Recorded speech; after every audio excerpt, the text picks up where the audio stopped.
Alright guys, I'm almost embarrassed that I had never actually made a review on this guy. Shout out to one of my fans who made a comment saying they couldn't find my Galvanus monster review, and this is a must-have review so you know how to run this monster because he is amazing. And lucky, I have him at rank 4, so now I can give you the most viable monster review. So Galvanus is a thunder and light anticipation monster from the Doomsday era, and thunder and light are actually amazing elements to have right now. So, without further ado, let's go over his lore. This alchemist used to experiment with thunder currents. Used to, because one day, an experiment went horribly wrong and his entire body was affected by those electric currents. Since then, battling has been the only way Galvanus can find balance. He channels the currents inside him through his skill. Alright, so my man got almost cursed by his own power. Alright, so the Chandelier Master removes positive status effects from all enemies, applies positive effect block on all enemies. Alright, so they can't have any positive status effects. Okay, ooh, I like this. And then applies Electrified and Mega Stun. So you cleanse, then you apply block, so that they can't have like triple damage or anything kick in. Like if they had an ally who was, let's say, I'm trying to think of his name. Immunoid, right? He can apply immune to control to his allies. Let's say you have this positive status effects blocked. You can't do that. You can't apply immune to control to block the electrified. And then with all of them, that'll open up your enemies completely, and you can just finish off the match. So amazing finisher. And let's go over his trait, one of the best traits, I'd say. So at rank 0, we have Anticipation. I love that because you start off with your best trait. This means if any monster does an extra turn, you go before them. And this is even better than the normal Anticipation trait because with his skill set, he has a move that can apply Anticipation to all of his allies. Meaning, you can turn this one Anticipation monster into a whole team Anticipation, shutting down any infinite extra turn monsters. Any monster who even does one extra turn screws themselves over because this monster will turn it all the way against them, get his whole team to have a turn, and then destroy his enemies. Then we have Hardened at rank 1. Alright, the status caster. I like it. It's nice because he doesn't really have any immunities. So that one umbrella status caster can really help for what it's worth. And then you have, at rank 3, we have True Vision. I really love this because it means you never miss your cleanse. You never miss your positive effect block. You never miss your blind and damage reduction. I think this is an amazing trait to have for him. Even though you would think because he's not a denier, he wouldn't need it. It actually comes in handy a lot. Then we have Status Caster Possession immunities to the whole team. Oh, well, just to himself. This gives him immunity to Possession and Corruption. Alright, at the start of the battle, this is pretty great because Possession and Corruption have always been the most popular forms of denial. In my mind, at least some of the most powerful too. And one thing you would never want this monster to do is give your enemies Anticipation, cleanse them away, or remove all of your positive status effects. He's the kind of monster that can flip the tide of a battle because he can cleanse everything away in your favor. So I do like that he can't be given immunity. No, he can't be possessed or corrupted. And then we have area cooldown immunity. This is really good because, for a lot of monsters, some of the only ways they can be denied is through cooldown activation and stamina activation, stamina draining. So his immunity to it for the whole entire team is pretty useful.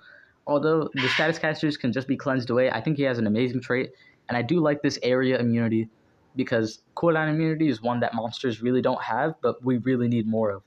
So yeah, with all that being said, let's go over his skills, and he has a lot of them. He's an amazing monster. So, let's start off from the bottom, okay? First we have, this is going to take a while. Hot Wax. 0 stamina, 0 cooldown, 20% life removal. Pretty powerful, it's spammable, but the thing is you would need to go 5 turns just to completely remove 100% of life. And a lot of monsters have way more than that thanks to armor at the start of the battle, armor that can trigger, shields, healing. Relics really stop percentage removal from being as deadly as it could be. And, a lot of healing, a lot of revival, so I just don't think it's a move you want to run, although I can see why you would. Then you have Candle Flame, applies Sunburn to one enemy, applies Blind. Alright, so spammable Sunburn and Blind. Sunburn actually also reduces your accuracy by 15%. So your accuracy is reduced by 65%. Pretty powerful. It could shut down any attacker's, ability to get you, and it's spammable. But he has better moves, I'm telling you. Then we have Candle Deflagration. Same thing as the last one, basically. Reduces power and accuracy. Almost spammable as long as you have the stamina. I'm not going to suggest it. Voltage Leak deals moderate thunder damage to one enemy. Applies Electrified to one enemy. So 0 cooldown. As long as you have the stamina, you can do quite a bit of damage and apply Electrified to one. Pretty good, but he has better. And I'm going to keep saying that because his moves are insane.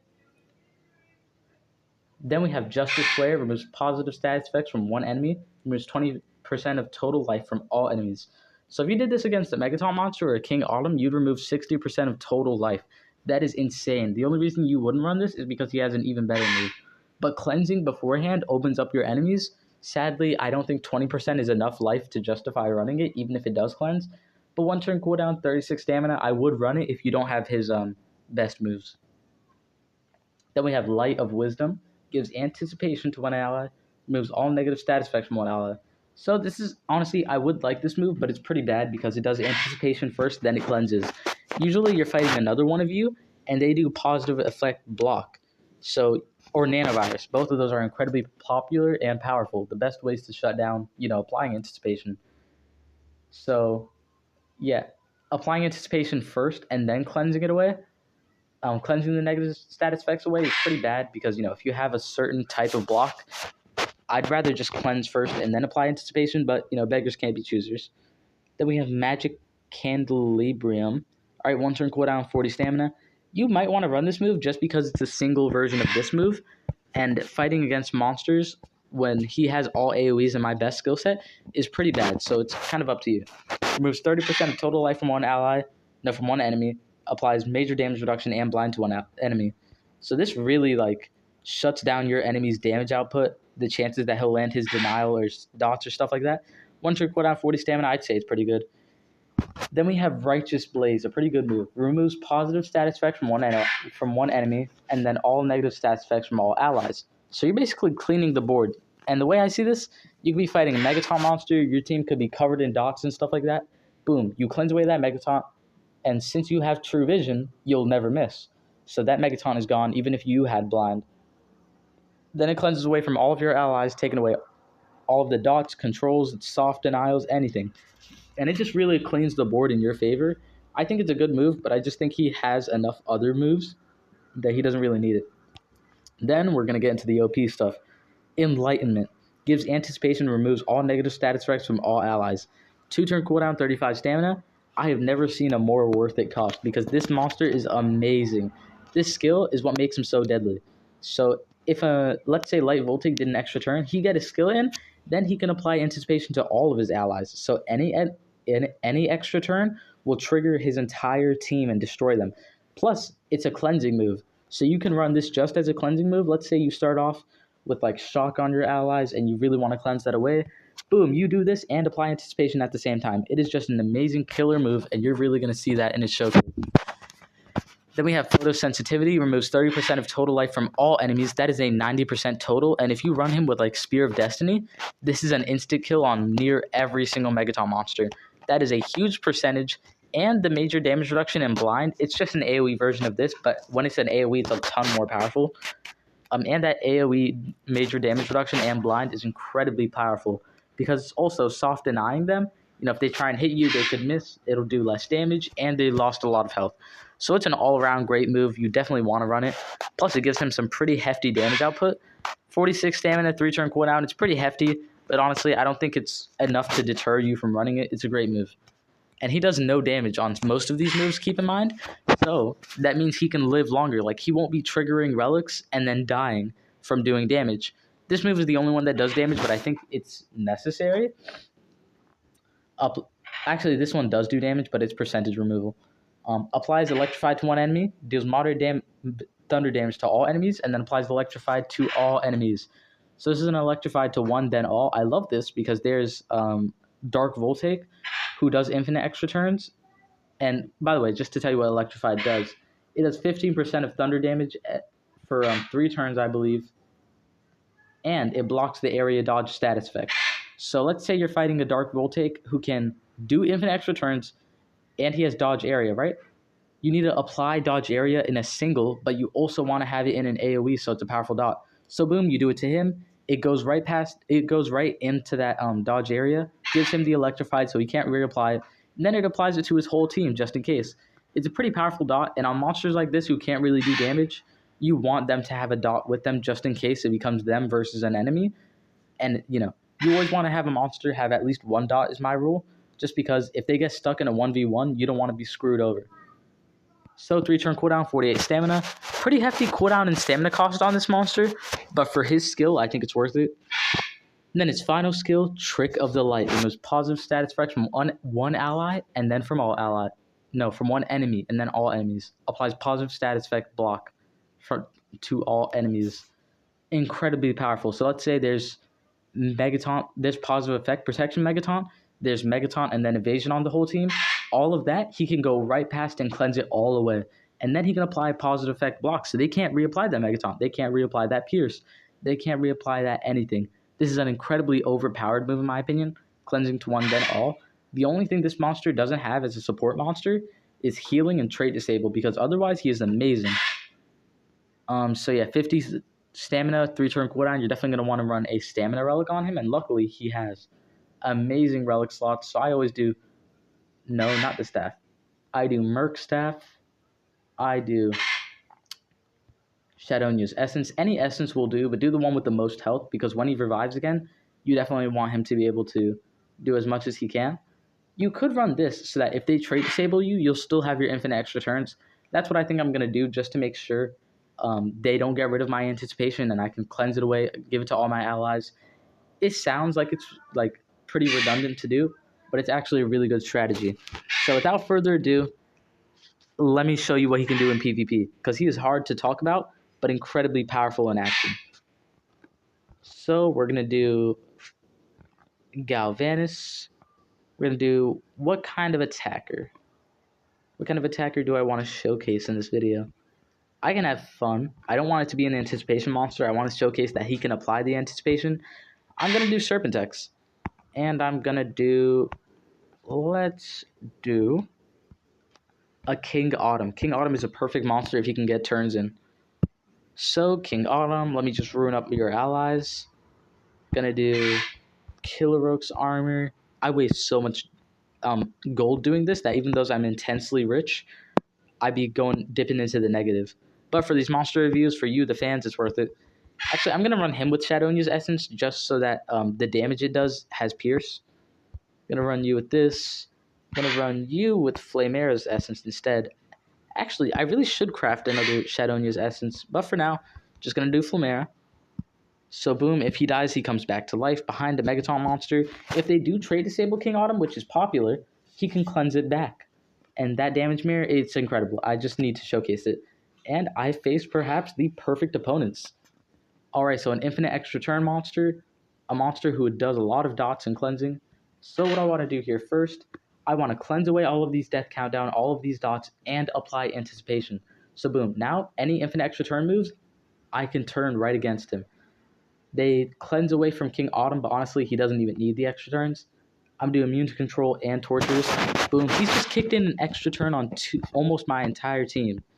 So I'm going to do this, as I said, it melts Megaton monsters. So boom, I just removed 90% of that Megaton monster's health. And then, since my attacker got anticipation and they did one extra turn, my entire team got that extra turn. So boom, I'm going to wipe out his entire team. Shadownia's Essence kicks in. Yeah, he is just wiping the board with my enemies. So I'm going to apply Shock, Abomination Slayer, Kill, Revive, and Shadownia's Essence kills again. Man, is he incredibly powerful. If you got this monster, count your lucky stars. I think this is one of those monsters that you can justify buying with gems because it is worth it. He is amazing, and he won't run out of viability because with anticipation, with like an anticipation support monster like this who can give his allies anticipation, he really can't lose his, what is it called? Viability. He doesn't lose viability. Look at that Archdruid Sigil so you can apply that anticipation again. Yeah, because all you need to do is have any enemy with extra turns, which is literally the meta. You'll run into that all the time, and he is absolutely golden. So Scrap Protection, boom, I'm going to do that again, anticipation to my whole team. I'm going to AoE. Pure Pandolph should revive. And look at this. I want to showcase this too. Man, I really love this monster. Let's say Fossarius, let's say his allies were still alive and I didn't have Pierce. I want to get past him. Boom. I not only cleanse his Megaton away, and if he had positive effect protection, that would be cleansed away too. But now he has positive effect block. So now he can't reapply that Megaton no matter what he does, unless he has an ally cleanse it away. And as always, I can just cleanse it again. He's an absolute beast of a monster. Yeah, Galvanus is a must-have on all the categories. He's amazing, and I'm so glad I'm finally doing my review for him because he's so fun. And incredible. If you get him, you need to know how overpowered he is. Because when he came out, people weren't sure if he'd be really meta or kind of a dud. And now he's one of the most powerful monsters. He has been for a long time. And if you're just getting him now, don't worry. He didn't lose like his viability over time. If anything, he got even more powerful because now there's even more infinite extra turn monsters who he destroys. So my Megaton monster is game ended. Boom. All right. This is going to be an interesting match. I'm going to cleanse off my team again, kill my enemy. All right. And then what do I want to do? I want to block all of that sustainability their Megaton monster has. So I'm going to block, cleanse, and block. All right. Curse of Despair. Boom, boom. All right. And look at this. He dies. He comes back to life. I cleanse off my allies again. I do this. You're dead. You revive. Hopefully I can kill you. I'm going to do, boom. Yeah, look at this. Blind and damage reduction. So look, he's going to try and kill my Serpentex. Hopefully he misses. All right, Ethereal Nimbus. Revive, boom. AoE, now you're both dead. Can I kill you is the question. I actually don't think I can. I revive, boom, heavy attack. You do your dots, I died. Okay, so immune to control kind of shuts down Serpentex, but still an amazing showcase of what exactly he can do. Incredibly powerful monster. I could play with him all day and probably get mostly wins. And one thing about him is you don't want to run the Shock Beast with him because you want them to do the extra turns and give your entire team infinite extra turns. All of these opponents use extra turns. I'm about to have a field day. So boom, apply that anticipation. Haste suppression. Boom, he does extra turns because he can't do anything other than that. So, boom, I get my turn first. What do I want to do? I want to cleanse off of you so that I can do the 90% life removal. I want to do my immune to control and immune to torture. You see how many turns I'm giving myself? I can set every and anything I want up. Boom, I give you bleed. Boom, now your attacker's dead because I got those turns in. And I'm going to double my own life, give myself reflection. I don't use finishers in monster reviews just because it's kind of a bad showcase because you won't get your finishers that often in real battles, so I don't want to show you it. So I'm going to do this. Boom, remove 60% because one of your allies was already dead, but usually that'd be 90% and he'd already be dead, instantly killed. So boom, she's afraid to do extra turns, which basically shuts down her viability. It is amazing. Right, boom, look, she has all of these positive status effects, right? And guess what? Galvanus can just come in, not only cleanse it away, but make sure she can't apply anymore. Galvanus just made an incredibly powerful positive effect monster incredibly useless. All right, so Galvanus, one of the most amazing monsters to ever be released, in my opinion, and one of the most viable monsters. So if you got him, congratulations. He's amazing. He's one of the best war picks, PvP defense picks. He will wreck. So with all that being said, thank you so much for watching this video. I hope you enjoyed. I hope you found it helpful. I'm really glad I actually waited for rank 4 just so that I could show you how powerful he is in his entirety. Because he does have breakout skills. So you need to have him at a rank 2 to have all of his incredibly powerful moves. So that's definitely worth it. You got to make sure you do that. Yeah, so I hope you enjoyed my monster review of Galvanus the Great. I'm just going to call him the Great because he's that powerful. Hope you enjoyed. Hope you found it helpful. If you did, please consider smashing that like button. It would mean a lot to me. It shows support to my video, to my channel. It shows me that you like the videos and my content I'm making. And it's all the support in the world, and it means everything. So thank you all so much. Please leave a comment and it will respond. What are your thoughts on this monster? Do you think he's going to run out of viability soon? Personally, I think he's just going to be in the meta for until the next rarity comes out. And I mean the rarity after Ancestors, because this guy is nonstop powerful. He's got everything. Yeah, so leave your comments and thoughts down below. I would love to hear it. And I hope the guy who was asking me where my Galvanus review is watching this video, because I made it just because you reminded me. So thank you so much. And subscribe to join the Crab Army. We are about to surpass Avergo in subscribers, and we are trying to hit 500 subscribers before summer. So with those goals in mind, let's do it, Crab Army. I believe in you guys, and thank you so much for believing in and supporting me on my channel growth. Thank you so much, and I'll see you guys in the next one. Hope you enjoyed, hope you found it helpful, and I hope you have an amazing day. That's about it. Your favorite Omni-Crab, signing out.